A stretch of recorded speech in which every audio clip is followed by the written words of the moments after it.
네, 뉴스 읽기로 시작해서 어리도 칠줄 모르는 요절복통 도미노 토크 뉴스는 네모다. 오늘은 뉴스는 쉽니다로 함께하겠습니다. 네, 이 시간 함께해 주실 분 소개해드리도록 하겠습니다. 멘탈 경험 디자인의 대표 맨디쌤 조명국 강사님 나오셨습니다. 어서 오세요. 네, 안녕하세요. 안녕하세요. 멘탈 경험 디자인 대표 맨디쌤 조영국입니다. 네, 그 사람마다 사람을 많이 대하면 네. 이렇게 뭐라 그럴까요? 사람을 판단하는 기준들이 생기잖아요. 근데 제가 봤을 때 굉장히 성실하고 철두철미한 스타일. 그러니까요. 그쵸. 사고 한 번 안 쳤을 것 같고 가출 그쵸. 한 번 안 했을 것 같고 소갈이 한 번 안 갔을 했을 것 같고. 그렇죠. 맞아요. 네. 네. 실제로는 철두철미랑은 조금 멀고 해보다 안 되면 아예 몰라 이렇게 좀 포기하기도 하고 또 이제 제가 바른 사람인지는 모르지만 타인에 대해서 뭐 일부러 상처 주지는 말자 네. 정도로 이제 삶을 살아가고 있는데요. 네.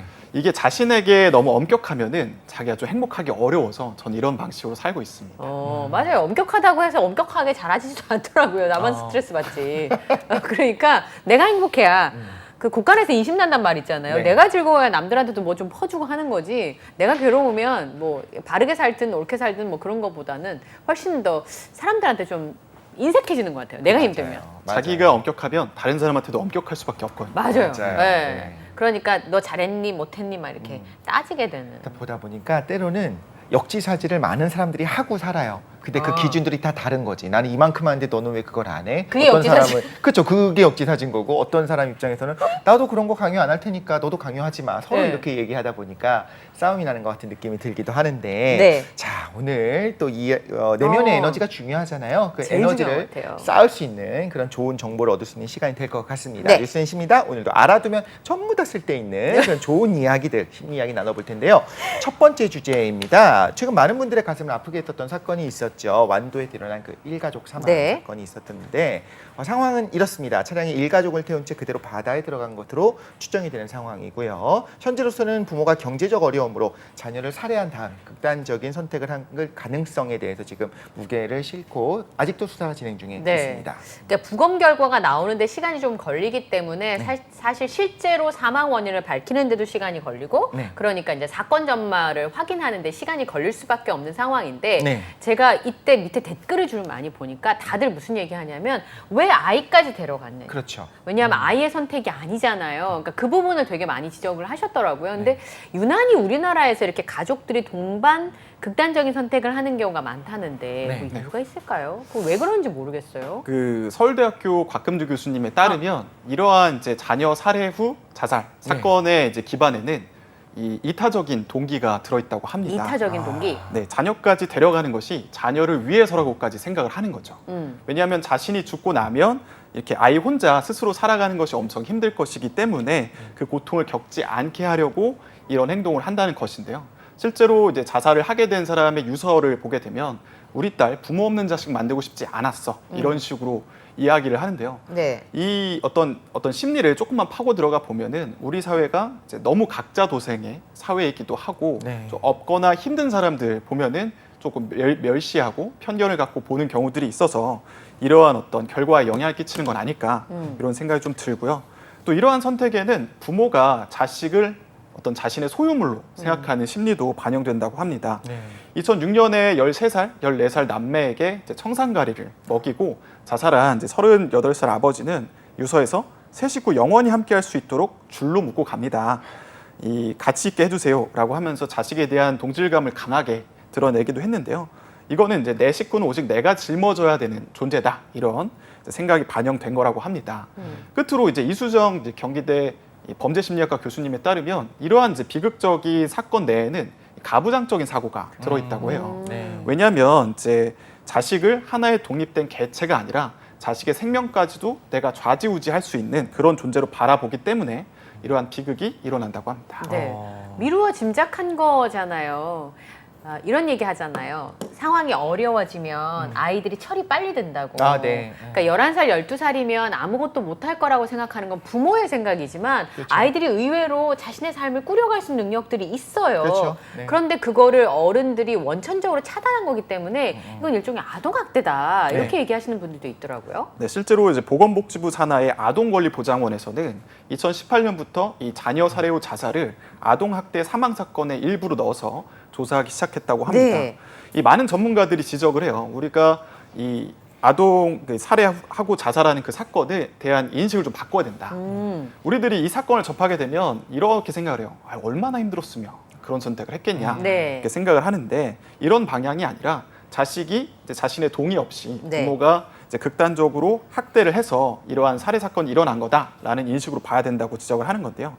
우리가 이거를 극단적인 아동학대의 일종으로 바라보게 된다면 이런 생각으로 이어질 수 있을 것 같아요. 그러니까 아무리 부모가 힘들어도 어떻게 아이한테 그런 대우를 하냐. 아이는 그럴 이유가 없는데 라고 하면서 이런 인식이 좀 퍼지게 되고 그렇게 되면은 이러한 사태가 줄어드는데 조금은 영향을 줄 수 있을 것 같아요. 실제로 이번에도 댓글들을 보다 보면 사람들의 인식 자체가 좀 과거랑 많이 변하긴 했어요. 모두가 부모를 비난하고 있고 오히려 이 잘못된 선택을 한 거에 대해서 이건 책임을 오히려 물어야 된다, 학대다라고 주장하는 그 인식의 변화가 좀 있는 게 아닌가 생각이 들기도 하는데 제가 예전에 좀 이게 보면서 되게 이렇겠구나라고 생각했었던 것 중에 하나는 아이들은 우리의 자녀인 것이 아니고 사회의 구성원인 게 더 중요한 거예요. 그리고 그 사회의 구성원을 이 가정에게 위탁을 한 거죠. 그럼 이 아이의 인격뿐만 아니라 생명권과 이 모든 인간의 존엄성은 부모가 좌지우지할 수 있는 것이 아니라 사회적인 거 안에서 그 안에서 이제 좀 나타나야 되는데 부모가 내가 생사를 어떻게 결정하겠다 이런 잘못된 생각들을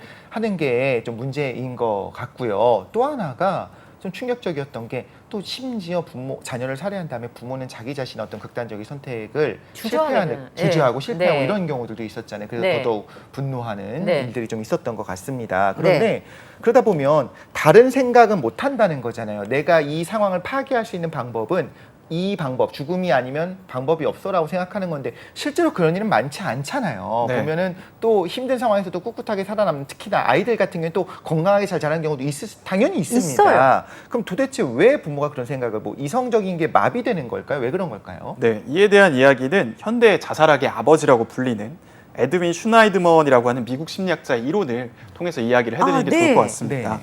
그는 그의 책에서 자살하려는 마음이라는 책에서 이 자살을 하려고 하는 사람들의 원인으로 정신통을 꼽았습니다. 정신통? 네, 이 정신통이라는 게 뭐냐면 상처나 고뇌 등의 마음을 장악한 아픔으로 공포나 염려, 외로움, 불안, 늙어가거나 초라하게 죽어가는 것에 대한 공포 등을 너무 강하게 느끼는 것을 말합니다. 이거는 우리들이 일반적으로 겪기도 해요. 정신통이라는 것을. 근데 심각하게 자살을 할 정도로 정신통을 겪는 사람들은 자신의 사고방식이나 이 세상을 인식하는 지각의 폭이 많이 줄어든다고 합니다. 그래서 이 좁아진 사고방식은 자신의 고통에만 집중하게 만들지 내가 이 문제를 해결하거나 좋은 기억이 있다거나 주위에 좋은 사람들이 있다는 생각을 하지 못하게 만드는 거예요. 그래서 오직 이 문제를 해결하는 방법이 뭐다? 자살밖에 없겠다. 이런 생각으로 이어지게 되는 거죠. 실제 우리 그런 얘기를 우리들도 한번 했을 수 있는데 직장에서 되게 좋은 직장 갔는데 거기서 괴롭힘을 당하고 힘들어서 자살을 했다. 네. 이런 사례들을 보면 우리들 너무나 쉽게 그냥 그만두지. 나이도 창창한데 다른 데 이직해서 살면 되지 않냐? 이렇게 생각을 하는데 그들의 입장에서는 우리가 이렇게 바깥에서 보는 아주 쉬운 선택지조차도 잘 안 보이는 거예요. 너무 그렇죠. 통증이 네. 심하니까. 그렇죠. 절망을 하고 있기 때문에 내가 다른 데 가서도 이런 대우를 받을 것이다라는 생각으로 이어질 수 있는 거죠. 또 이제 생물학적인 요인으로 보자면 이 어떤 자살을 하게 되는 사람들이 60%는 우울증을 앓고 있다고 하는데요. 우울증을 앓고 있는 분들은 동기나 의욕, 관심, 행동, 수면 여러 가지 정신적인 문제에서 이 기능이 저하가 되는데 이렇게 된다고 하면 합리적으로 판단하고 사고하기가 어렵다고 볼 수 있습니다. 네. 보통 이 극단적인 선택을 하는 사람을 옆에서 지켜보는 사람들은 하기 쉬운 말로 네.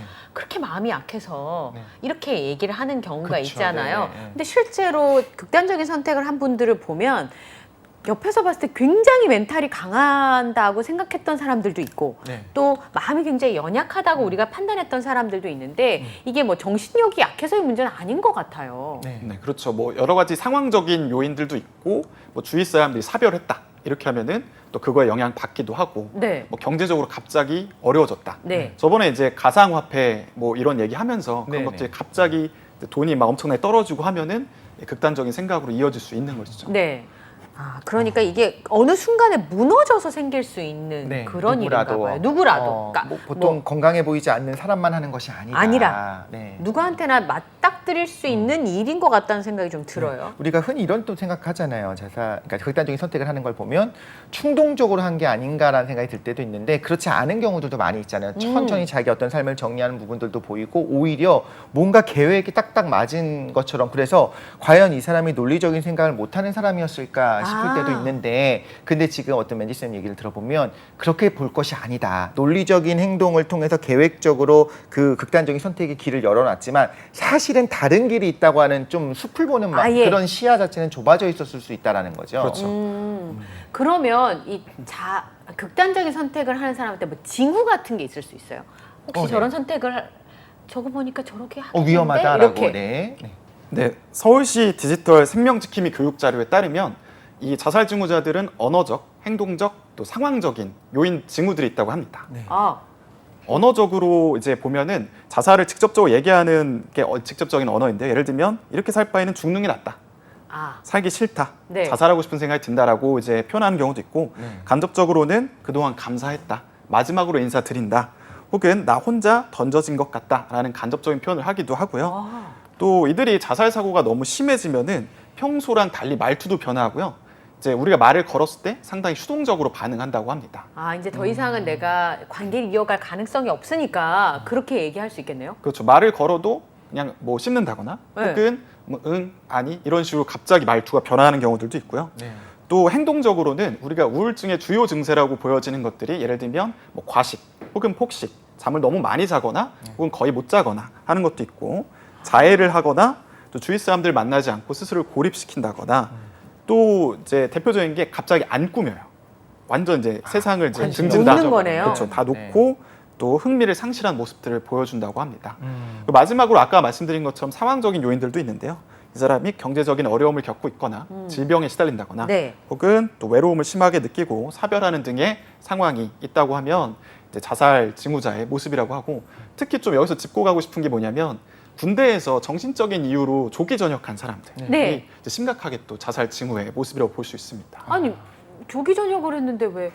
그게 이제 정신적인 문제로 이제 어떤 진단을 받고 전역해라 이렇게 하는 경우들도 있기 때문에 네. 군에서 내보내줄 정도면 굉장히 힘든 상황이라는 걸 증명해 준다는 거죠. 그렇죠, 그렇죠. 오, 그렇구나. 그래서 예. 그런 좀 상황이 많이 안 좋아졌구나 해서 우리가 걱정되는 분들에게 어떻게 해야 될까 좀 힘이 되어줄 수 있는 방법이 있는가 좀 여러 가지 고민들을 하기도 해요. 근데 그 중에 하나가 한강다리, 그 모 다리 위에 올라가면 이제 좀 있어요. 격려하는 메시지도 있고 네. 혼자 고민하지 말고 전화할 수 있게 이제 전화번호도 써 있고 전화기도 하잖아요. 옆에 있잖아요. 네, 예. 이런 생각이 들긴 했었어요. 보면서도 지나가면서도 과연 정말 모든 결심을 했던 사람이 전화를 할까? 이거 의미 없는 거 아닌가 생각하기도 하는데 실제 전화가 많이 오기도 하나요? 네, 통계적인 것부터 말씀을 드리자면 네. 운영을 10주년 동안 이제 맞았다고 하더라고요. 벌써요? 네, SOS 생명의 전화는 네, 네. 한강 교량 20곳에 이제 설치가 돼서 75대의 자살 위기 상담 전화로 지난해 466건의 상담을 하고 202명의 자살 시도자를 구조했다고 합니다.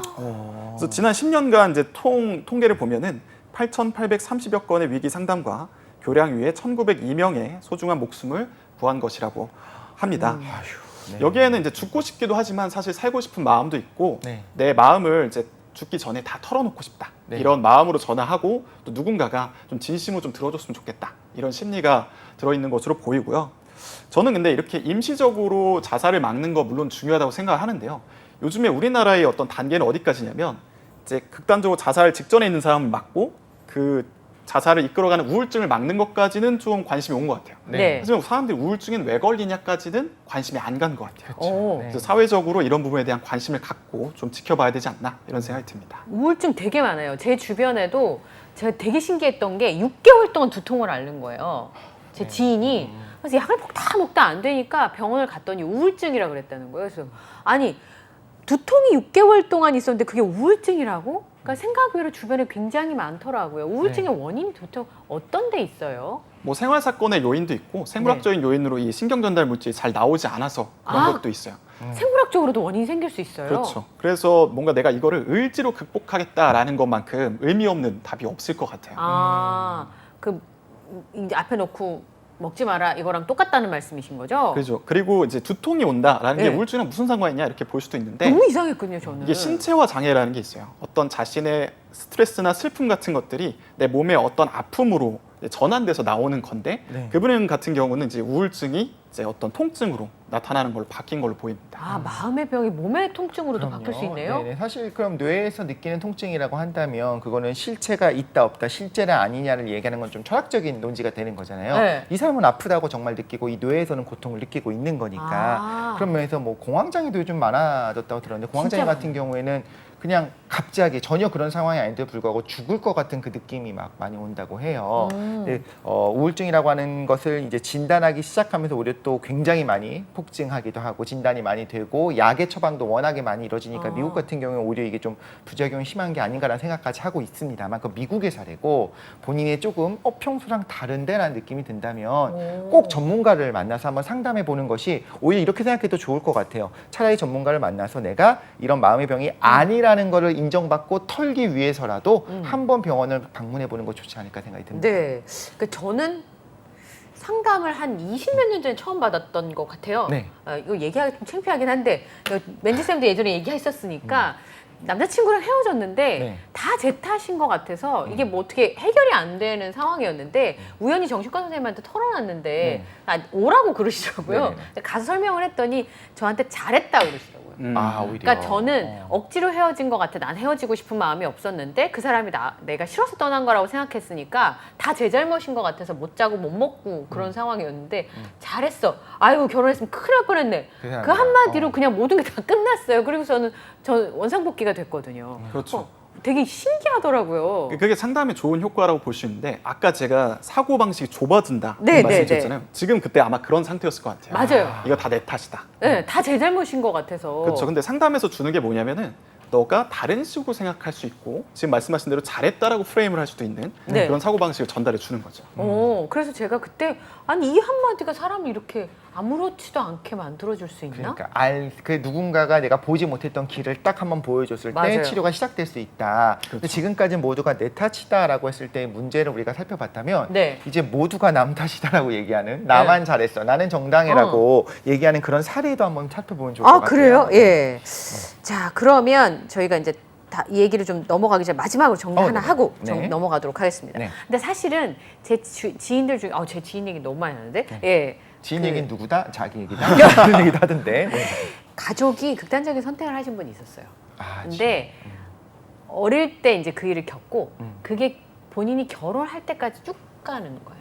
그 트라우마가. 네, 그러니까 자신이 갖고 있는 상처. 그러니까 내 가족이 그런 선택을 했다는 게 그 가족들한테도 평생 가는 상처가 되던데요. 그렇죠. 그래서 통계적으로 보면 자살자가 한 명 생기면 자살 유가족이라고 하는 사람이 5명, 6명 이렇게 그렇게 생길 생긴다고 수 있잖아요. 하더라고요. 네. 그렇죠. 근데 그분들이 따로 치료를 받아야 될 정도로 심각하게 타격이 입기도 하더라고요. 그렇죠. 그래서 네. 뭐 자살 예방 센터에서는 그런 유가족도 이제 다뤄주는 그런 네. 프로그램도 운영한다 하더라고요. 네, 그러니까 우리나라가 자살률이 제일 높다고는 하지만 그런 시스템이나 인프라가 안 되어 있고 그것도 사실 그 가족들의 잘못은 아니거든요. 그럼요. 네, 지켜주지 못한 것에 대한 죄책감들이 굉장히 오래 가니까 그런 부분들도 잘 준비가 됐으면 참 좋겠습니다. 유명인들이 한번 또 이런 극단적인 선택하고 나면 따라서 그런 분들이 많이 나타나잖아요. 네. 가족 같은 경우에 이제 저는 짧은 생각에 뭐 전공하거나 이런 게 아니니까 이런 생각을 했었어요. 보통 가정폭력을 이야기할 때 가정폭력을 겪는 걸 보면 나는 저렇게 하지 않을 거라고 하는데 자기도 저지르는 비율이 또 높다고 하죠. 왜 그러냐면 무의식적으로 저렇게 해결할 수 있다는 옵션이 각인이 되는 거잖아요. 그러면서 보면 일반적으로는 그 극단적인 선택을 상상하지 않고 사는 것이 정상적일 것 같은데 그게 좋은 방법이 아니니까요. 그런데 가족 중에 그렇게 극단적인 선택을 한 사례가 있으면 자기가 힘들어질 때 그럴 수도 있겠다는 옵션이 혹시 떠오르는 게 아닌가 생각이 들기도 해요. 그렇죠. 예. 그래서 가정폭력에 시달린 분들이 말씀하신 대로 자기가 가정폭력을 저지르기도 하는데 네. 제가 상담을 해보면 자기도 그러고 있다는 걸 몰라요. 아, 모른다고요? 모르면서 내가 살펴보니 그러고 있네? 라고 이런 분들이 좀 많더라고요. 무의식적인 거. 네, 그렇죠, 그렇죠. 보고 배운 게 그거라서 자기도 모르게 그 옵션을 선택하게 되는 거죠. 우리가 많이 자기에 대해 잘 알고 있는 것 같지만 어쩌면 자기 자신에 대해서 제일 모르는 걸 수도 있겠다라는 네. 생각이 좀 듭니다. 자, 다음 얘기를 좀 넘어가 볼 텐데요. 네. 이런 얘기도 맨디쌤이랑 할 수 있나? 저는 오늘 이제 이렇게 생각을 했었어요. 저도요, 똑같이 네. 생각했습니다. 네. 빙고. 예, 최근에 이런 기사가 있었습니다. 왜 그러는 걸까요? 전 이 얘기를 하고 싶은데 디즈니 플러스에서 공개한 중국 드라마 진수기라고 하는 드라마가 있는데요. 대장금 표절 의혹에다가 문화 동북공정 논란이 일고 있습니다. 근데 우리나라 사람들이 굉장히 이제 광분할 수 있는 상황인데 이걸 왜 못 알냐? 우리나라만 방송을 안 했어요. 그래서 대장금을 베꼈는데 베꼈다고 이렇게 달아나다나 하여튼 베꼈는데 의혹이 있다. 우리는 몰랐던 거죠. 그렇죠. 제가 포스터를 봤는데 너무 비슷한 거예요. 의도적으로 한국에서 안 한 거겠죠? 심지어 이제 한복 입고 삼겹살을 구워서 그건 쌈을 싸먹. 아 진짜 쌈 싸대기. 예 그런 상황이 벌어지고 있었는데 이게 이제 한국만 빼고 방영을 했으니까 너무 놀랄 수밖에 없는 그런 상황인데요. 저는 중국 사람들의 심리를 모르겠어요. 자기 거 아니잖아요. 그렇죠. 내 거라고 우기는 그 행동의 심리는 뭐예요 대체? 그러니까 조법종 우석대학교 역사교육과 교수에 따르면요, 중국이 문화적인 열등감, 또 자신들의 부족함에 대한 컴플렉스가 작용한 것도 있고, 또 중국의 자국 우월주의가 작용해서라고 합니다. 또 어떤 측면에서는 역사 공정을 많이 했었잖아요. 네. 그러니까 내가 자기 나라뿐만 아니라 주변 나라도 다 중국의 역사다라고 한다면 당연하게도 문화도 우리 거 아니냐라는 네. 공식이 이제 반영된다는 것이죠.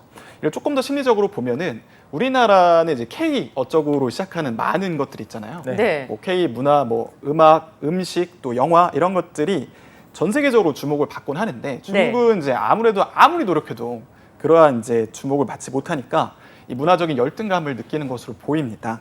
근데 이 열등감을 극복하는 방법 중에 하나로 원래는 이 문화적인 요인이 중국에서 기원했다라고 이야기를 하면서 인지부조화를 극복하려고 하는 것 같아요.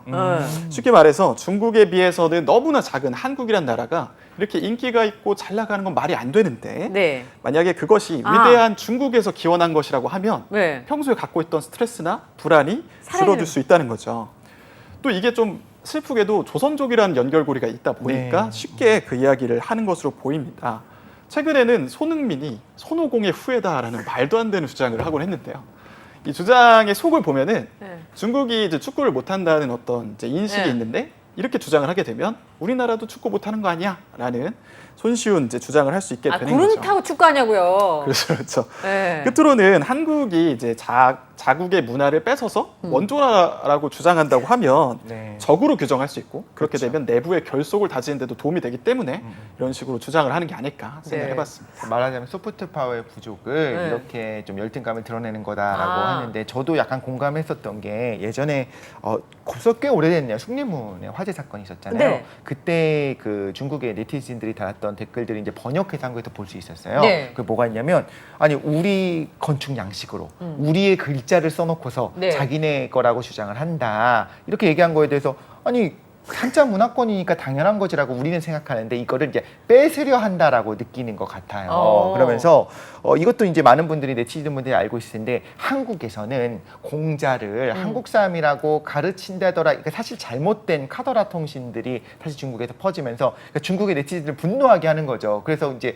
한국 분이 가갖고 그 모 중국 방송에 출연해서 그런 얘기죠. 아무도 한국의 어느 누구도 공자를 한국 사람을 생각하는 사람 없다. 네. 근데 그런 이야기들을 이제 들으면서 오해도 있는 것 같아요. 우리가 중국의 문화를 우리가 원조다 하면서 뺏으려고 한다는 그런 생각 때문에 좀 위기의식 때문에 그런 행동을 하는 게 아닌가 그런 생각이 들기도 하고요. 그러니까 중국의 열등감이라는 단어가 되게 의외였어요, 선생님. 왜냐하면 중화사상이라 해서 전 세계가 중국을 중심으로 돈다고 생각하는 사람들이라고 생각했는데 네. 오히려 본인들이 1등을 하지 못했던 몇 년간의 시기에 대한 열등감들이 그 안에 자리 잡고 있었다는 게 굉장히 놀라운 일인 것 같아요. 그렇죠. 근데 생각해보면 그럴 것 같아요. 자기 나라가 짱이고 막 그런데 세계는 아무도 관심을 안 가져주고 뭐 스포츠에서도 어떤 경기 빼고는 다 이렇게 좋은 성적 거치 못하니까 돈도 그렇게 많이 투자를 하는 그렇죠. 거잖아요, 중국의 그렇죠. 축구에. 축구도 엄청나게 돈을 썼는데 뭐 제대로 나오지도 않고 네. 성적이 이렇다 보면은 이제 인지부조화에 걸리는 거죠. 아, 이렇게 투자했으면 잘 나와야 되는데 왜 그러지? 이렇게 그렇죠.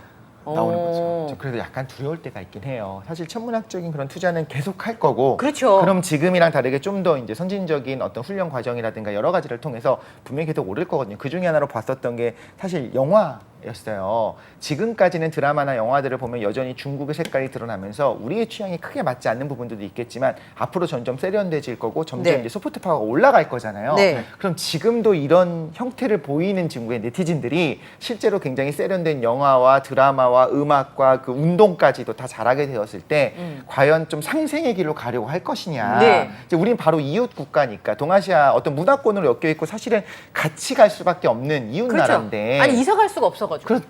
그렇죠. 네. 그러니까 뭐 이사 갈 수 있으면 이사 가고 싶은데 이사를 못 가니까, 예, 그럼 어쩔 수가 없는. 방을 못 빼니까. 네, 방을 못 빼니까. 지금 그런 상황인데 같이 갔으면 좋겠는데 이렇게 되면 오히려 가장 가까운 나라가 가장 척을 질 수밖에 없는 상황이잖아요. 네. 그래서 좀 그런 미래를 생각해 보면 걱정될 때가 있긴 합니다. 전 반대. 왜냐하면 최근에 그 김비서가 왜 그럴까라는 TVN 드라마가 있었는데 그거랑 똑같이 만든 중국 드라마 포스터를 보고 네. 과연 장이모 감독의 붉은 수수밭의 그 국가인가? 네. 라고 생각했었어요. 왜냐하면 중국의 그 영화를 사람들이 굉장히 좋아했던 게 그들의 색깔 때문에 그쵸? 사랑받았던 건데 뭐 저렇게 베껴가지고 하는 거면 원조를 절대 넘어설 수가 없기 때문에 그쵸. 저는 좀 네. 그런 생각도 들기도 했었거든요. 네. 네. 자 그러면 우리 네. 표절 얘기를 좀 해볼까요? 네, 지금 최근- 표절 말씀하신 거죠. 말하자면 네. 대장금에 대한 표절도. 아, 너무 똑같았어요. 그러니까요. 그 김비서가 왜 그럴까는 그런 내용도 아니래요. 네. 포스터 그림만 오히려. 그런 자리 소파에 앉아서 남녀가 앉아 있는 그 모습을 그대로 베꼈더라고요. 창작. 자, 그래서 우리가 사실 창작에 대한 이야기를 좀 해볼 필요가 네. 있을 것 같아요. 저도 굉장히 좋아하는 가수인데 사실 가수 겸 작곡가 유희열 씨의 표절 논란이 최근에 있었잖아요. 좀 그쵸. 네. 근데 해명 자체를 보니까 좀 애매합니다. 사실 편을 들어주고 싶은 마음도 있고 또 그쵸. 전문가들의 이야기도 조금씩 다르더라고요. 네, 그래서 맞아요. 좀 상황을 얘기해 주시죠. 예. 그 표절하는 사람의 심리, 그다음에 유희열 씨의 해명을 어떻게 보셨어요? 예. 뭐 일단 표절하는 사람의 어떤 그러니까 표절을 촉발하게 되는 여러 가지 요인들이 있다고 볼 수 있는데요. 첫 번째로는 좋은 평판을 얻고 싶어서 아. 표절을 한다고 합니다.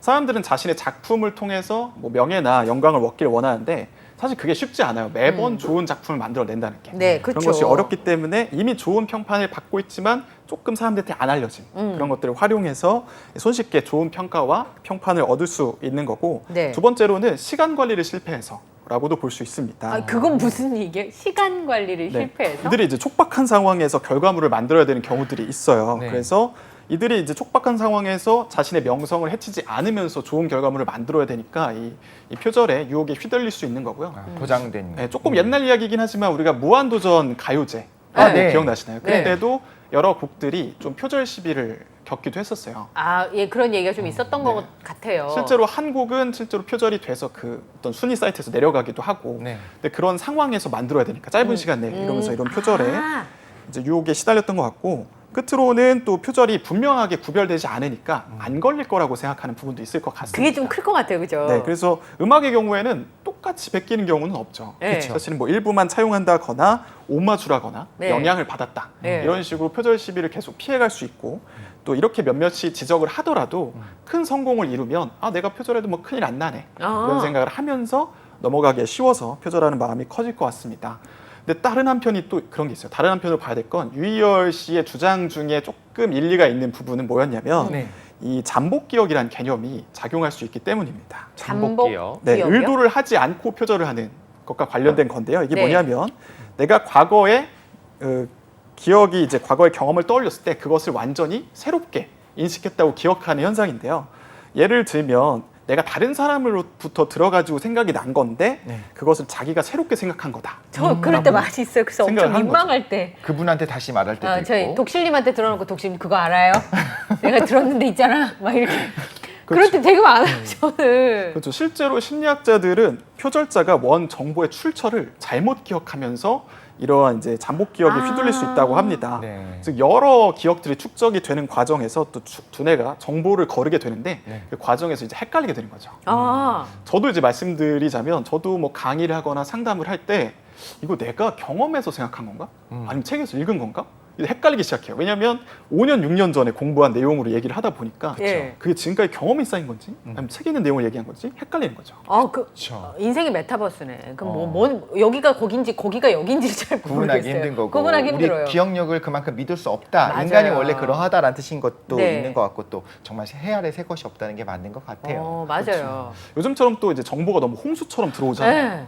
우리도 이제 저희도 이제 매주 새로운 정보를 접하시면 네. 이거 내가 들은 건가? 네. 아니면 내가 생각해낸 것인가? 네. 헷갈릴 수가 있다고 충분히 볼 수 있습니다. 아니 저는 알고 있습니다. 제가 다 들은 겁니다. 제가 알고 있는 건 없고요. 그건 맞아요. 그렇죠. 근데 그 들은 정보를 짜집기를 잘못해가지고 맞아요. 네. 제가 맨디쌤한테 들었는데 이 얘기를 들었는데 독실님한테 들었다고 짜집기를 해놓은 거예요. 기억 맞아. 속에서. 그렇죠, 그렇죠. 그래서 엉뚱한 얘기를 막 하거나 알고 보면 한 끗 차이인데 진짜 거짓말 같은 얘기를 한 적도 있고 요즘 그래서 무엇을 좀 빨리 많이 많이 알려고 하기보다 네. 천천히 확실히 알려고 해야겠다라는 생각을 많이 하게 되더라고요. 정보가 너무 많으니까. 정보가 너무 많으니까 예전에 한번 읽었던 책들을 다시 보는 것도 한 가지 방법인 것 같아요. 아, 네네. 그러면서 내가 여기서 읽었구나 이렇게 네. 다시 기억을 조정하는 거죠. 그래도 보면 그 외부의 어떤 좋은 작품의 그 멜로디, 선율, 코드 진행 이런 거를 그 무의식적에 각인되어 있었다가 튀어나와서 그게 들어갈 수도 있는데 반대로 자가 복제를 그렇게 많이 하기도 해요. 그쵸. 자기가 했었던 그 히트곡, 자기가 네. 예전에 썼던 곡에 대해서 조금 변형하면서 근데 그 부분은 표절에 대해서는 자유롭잖아요. 그렇지만 그러니까 표절, 법적인 표절에 대해서는 자유로운데 어떻게 보면 아주 냉정하게 그러니까 뇌과학적인 측면에서 살펴보자면 결국에 그것도 비슷한 행태가 아닌가라는 생각이 들기도 합니다. 자기 복제를 하는 것도. 네네네. 자, 그러면 이거는 이제 두 분과는 좀 상관이 없을 수 있는데, 네. 이 모조품 사시는 분들 있잖아요. 네. 예, 가짜인 걸 알지만, 사는 경우도 그런 경우를 말씀하시는 예, 거죠? 가짜인 걸 그러니까 몰라서 속은 건 빼고 네. 알면서도 모조품을 사서 진짜인 것처럼 네. 그건 무슨 심리? 그러니까 이제- 맨디 쌤 저기 그 폴로 모양 맞는지 그 말 요거. 모양 맞는지 한번 알고 보면 말인데 창이 들고 있어야 되는데 네. 창이 아니라 뭐 포크 딴 들고 걸 들고 있다든지 있다는 이렇게. 있겠죠. 저희 어머니가 사주신 그럼 또 이제 바로 사과해요. 네. 칼룰라로 지금. 너무 네. 아름답습니다. 네. 색감 딱입니다. 네. 네, 그래서 파노플리 효과라는 개념을 소개해 드릴 건데요. 파노플리. 파노플리. 네. 이는 이제 경제학 이제 효과라고 하는데 이게 뭐냐면 이는 특정 상품을 사면서 그 동일 상품 소비자로 예상되는 집단과 자신을 동일시하는 현상이라고 합니다. 여기서는 이제 상류층이 되고 싶거나 맞아요. 이제 신분 상승을 바라는 사람들이 특정 상품을 구매하면서 이어지는 것으로 보이는데요. 실제로는 그 명품을 쉽게 살 수는 없으니까 맞아요. 가짜로 이제 사는 것이고 어쨌든 남들에게 보여지는 게 중요하기 때문에 이런 식으로 짝퉁을 사는 것으로 보입니다. 그리고 요즘에는 짝퉁이랑 진품이랑 구분이 너무 어려워요. 맞아요. 그렇죠. 그런 얘기 있잖아요. 내가 짝퉁을 정품 이제 수리 시설에 보냈더니 네. 수리를 해서 주더라. 맞아요. 맞아요. 저도 그런 그런 얘기 얘기 들은 적 있어요. 심지어 정품 매장에서 그 교환도 가품을 팔았었던 이유가 있었어요. 가품이 팔려가지고 문제가 어머. 되는데 그게 어떻게 됐었냐면 병품을 산 다음에 가품으로 바꿔치기 한 다음에 환불을 한 거예요. 근데 그 매장에서 그거를 알아보지를 못하고 다시 원래 그렇게 하면 안 되는데 다시 잘 포장을 해갖고 판매를 다음 사람에게 한 거죠. 그게 딱 걸렸었던 사례가 이제 기사도 나와 있거든요. 깜짝 놀랐습니다. 네. 어쨌든 사람들한테 이런 거를 차고 다니는 사람이다라는 걸 보여주는 게 중요하기 때문에 이런 네. S급 짝퉁 이런 것들이 있다면 쓰기가 더 쉬워지는 것이죠. 그러면 저희가 뭐 어렸을 때 H.O.T 같은 그런 옷을 입고 머리 이렇게 기르고 다녔었던 것도 그 같은 효과일 수도 있겠네요. 그 무리에 들어가고 싶고 나도 이렇게 뭐 이렇게 아이돌 같은 사람이다 네. 그런 걸까요? 뭔가 둥질감도 좀 느끼고 네. 네. 뭐 이렇게 뭐 되게 재밌고 즐겁잖아요. 그렇게 네. 하면서. 근데 독실님이 그런 옷을 입었다니까. 문희준 씨 했던 그 모델이잖아요. 벙어리. 브릿지 네. 머리 즐겁네요. 하고 예, 자, 있었습니다. 네. 투데이 잡스 3.0 벌써 마칠 시간인데요. 네. 이 내용을 준비하면서 표절 내용을 준비하면서 여러 가지 생각을 좀 하셨을 것 같아요. 아니면 극단적인 선택에 대한 내용을 준비하시면 전문가시니까 네. 하고 싶은 말씀 있으시죠? 아무래도 이제 극단적인 선택, 그러니까 이걸 이제 자살로 해야 된다고 하더라고요. 우리들이 네. 자살에 대한 이야기를 꺼내는 걸 두려워하지만 제가 그 단어를 쓰기가 좀 무서워가지고. 그렇죠. 근데 이제 자살에 대한 얘기를 직접적으로 꺼내서 이야기하는 게 되게 중요하다고 해요. 오히려요. 아. 피하지 말고. 네, 그래서 그 자살 이야기를 하면서 오히려 이 자살에 대한 사고가 줄어들 수 있다고 하니까 주위에서 좀 힘들어 보이고 하는 사람들한테 너 자살 혹시 생각하고 있니? 라고 직접적으로 물으면 그 사람이 이것 때문에 그런 생각을 하고 있어 라고 하면서 이야기를 좀 풀어내고 공감해주고 하면서 자살 사고가 좀 줄어들 수 있으니까 네. 조금 힘들지만 이 자살에 대한 이야기를 좀 꺼내고 대화하는 것도 중요할 것 같습니다. 오늘 들었었던 수많은 정보 중에서 이것도 굉장히 새롭고 유용했던 것 같아요. 보통 보도할 때는 그런 단어를 사용하지 않도록 이야기를 네. 하잖아요. 그런데 그렇게 의심되는 지인이 있다고 하면 오히려 일부러라도 충격적으로 이렇게 탁 말하는 게 더 중요할 수 있다 말씀하신 거죠. 네. 지금까지 뉴스넷입니다. 맨디쌤 조명국 대표님과 함께했습니다. 오늘 함께해 주셔서 감사합니다. 네, 감사합니다.